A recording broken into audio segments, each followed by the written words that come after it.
Hi అండి, అందరికీ నమస్తే.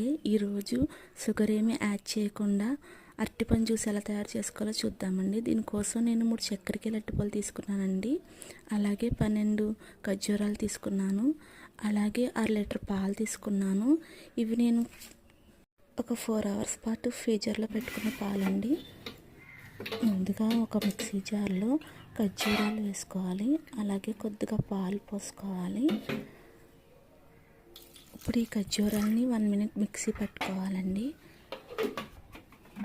కావాలంటే ఖర్జూరాలు ఒక ½ అన్ అవర్ ముందు నానబెట్టుకుని కూడా వేసుకోవచ్చు. ఒక 1 మినిట్ మిక్సీ పట్టిన తర్వాత ఖర్జూరం పేస్ట్ ఇలా రెడీ అవుతుంది అన్నమాట. ఇప్పుడు ఇందులో ముందుగా కట్ చేసి పెట్టుకున్న అరటిపళ్ళ ముక్కలు, అలాగే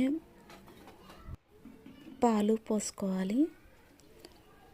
పాలు పోసినాక 1 మినిట్ మధ్య మధ్యలో ఆగుతూ మిక్సీ పట్టుకోవాలండి.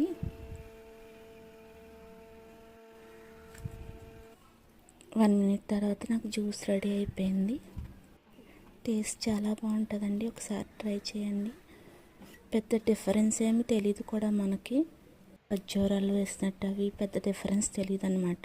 చిన్న వాళ్ళు జీడిపప్పు అలాగే హార్లిక్స్తో గార్నిష్ చేసుకోవచ్చు.